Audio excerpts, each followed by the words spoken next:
Hey friends, welcome to the channel. There are a lot of considerations when getting a homestead animal, especially a homestead dog, and even more specifically, a Great Pyrenees. So I'm going to talk about characteristics of the breed and then what is happening here on our property. Let's get going.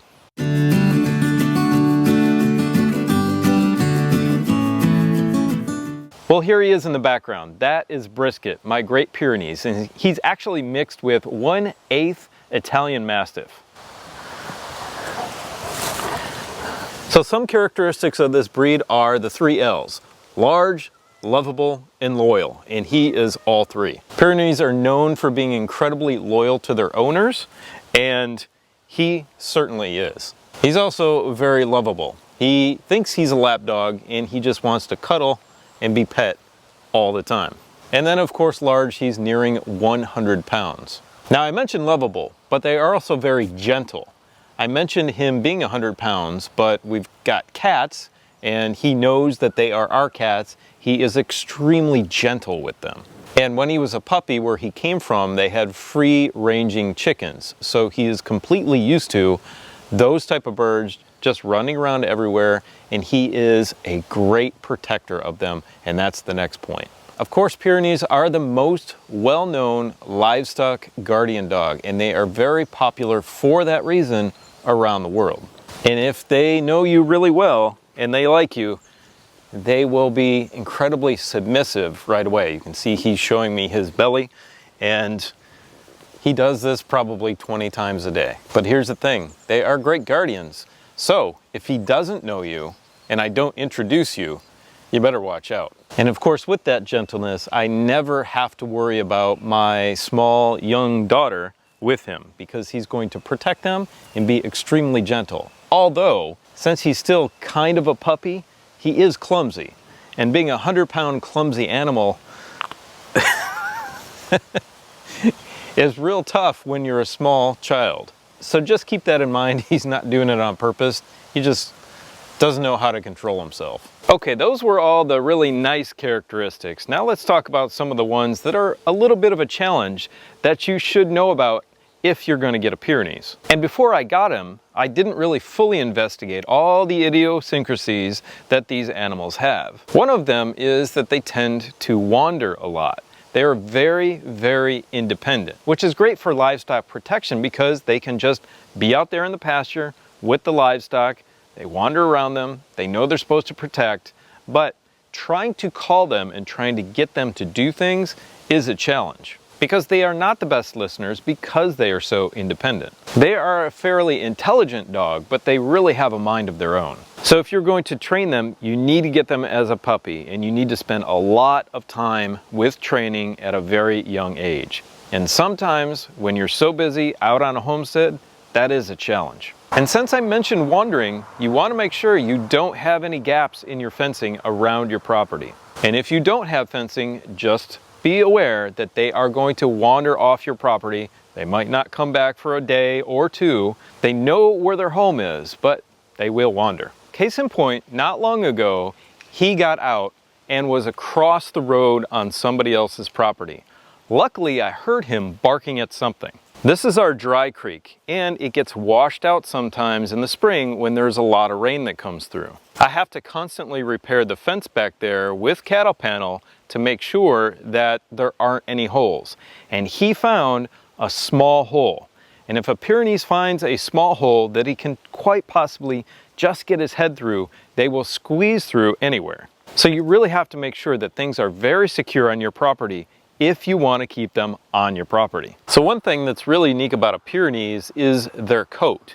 It is very special. It's a dual layer coat, and the fibers are hollow, kind of like a white-tailed deer. That keeps them incredibly warm in the wintertime, but incredibly cool in the summertime. So a mistake people make is having a dog like this in a warm area, like we live here in Texas, and shaving them.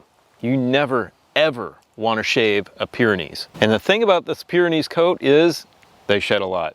A lot. You will have giant hairballs everywhere.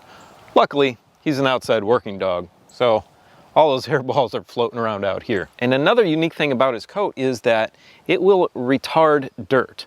So you could see a Pyrenees that's completely covered in mud, and 2 hours later, they look totally white. It's some uniqueness about this coat that it just sheds everything off as soon as it dries, and it's kind of gone. But as you can see right now, I'm picking out little stickers because he walks through the woods here and picks up everything in his fur. So if they got anything like that, they do need to be brushed, but not brushed very often. They'll get small mats like this, but they're pretty easily taken out with the proper type of brush. So Pyrenees need a medium amount of exercise. And if you live out on a country property, that's something you don't have to worry about at all, especially if they are an outside working dog. They're just gonna be wandering around and getting exercise all day long anyway, if they are awake. So here's another characteristic about Pyrenees that not a lot of people know about. They tend to be nocturnal. Now that doesn't mean they're not gonna come out and play in the middle of the day, of course not, or eat, or drink, or run around. But they do tend to take a lot of naps during the day. So if you get a Pyrenees as a small puppy and they don't seem to want to sleep at night, make sure you are getting them enough exercise during the day and kind of keeping them awake as much as you can so that they do sleep through the night. However, if you want them as a working dog on a property, let them take a nap during the day so that they can do what they do best at night, and that is patrol. Now, along with that patrolling, they will bark a lot at night, so just be prepared for that. Every night, about a half an hour after the sun goes down, Brisket is walking around all the corners of our property and around the perimeter and barking a little bit. He's telling whoever's out there to stay away, this is his place. But I want you to be prepared for that barking at night. Of course, if there's something going on, he's barking during the day as well. Especially if something comes onto the property that he doesn't know. A few months ago, there was a turtle that wandered onto the property. Turtle was about this big, so a fairly decent sized turtle. He sat there in front of it and barked at it for about 15 minutes straight. So the most common health problem with the Pyrenees is going to be elbow or hip dysplasia. Otherwise, they are very healthy, and for a big dog, they live a long time, about 10 to 12 years. Now the next two are big ones, and one of them is never covered in any Pyrenees video. The first one, and the minor one, is chewing. This is kind of a challenge. Now, many dogs chew and they get over it, and Pyrenees will get over it by about the first year and a half of their life or so. However, you need to provide a lot of toys for them, and be prepared to spend money on things that they're just not gonna like. But that's general dog ownership, right? These balls are good for him, but I bought him a few things where he just hasn't had any interest. And then I've bought him some other things that I thought were gonna be tough that he just shredded to pieces. All you dog owners know what I'm talking about. One of his favorite things is just a stick, and I certainly have plenty of those around here. So luckily, he really enjoys just chewing on sticks, walking around with sticks in his mouth, and he gets super excited if I give him one. Now, one thing I find strewn all over the property is little plastic pieces like this. I live out in the middle of nowhere. It could be blowing in all the time, but I know, because I've seen him before, he's just kind of like pulling this out of places that I didn't even think about. Similar to that, let me show you this over here. And we're gonna go out in the bright sun here. Sorry if the camera gets washed out, but on the ground, we've got some cardboard right there. We've got little pieces of cardboard right there with some teeth marks in it. We've got another piece over here that's all chewed up, right? These are fine. We've got some big sticks that he found, but let me show you where that cardboard's coming from. And sometimes it comes from underneath the carport, and sometimes it comes from our burn pile, which is where we take care of all of our boxes and things like that. And here at the greenhouse, if I leave the door open for ventilation, I have to have something in front of it, because he will go inside and just steal things, random things like my work gloves or a small tool or something like that, and he'll just start chewing on it. I apologize for the light if it's so bright, but I also had to prevent him from getting in here when the sides were rolled up. So we had to string this chicken wire along the bottom and secure it with wire. And so that that prevents him from pushing in. Honestly, if he wanted to break it, he could, but it's just a deterrent and it has kept him out so far. But let me show you the one thing that Pyrenees do that nobody covers, and it is wrecking my house right now. So this is going to be embarrassing, but let me show you. Brisket broke down all of the skirting in certain areas here on the back of the house. So I haven't had time to fix it. I've just piled up whatever I can find to put in front of it. So the original skirting is behind it. I've got cattle panel. I've got an old railing for my deck. I've got blocks. I've got tires.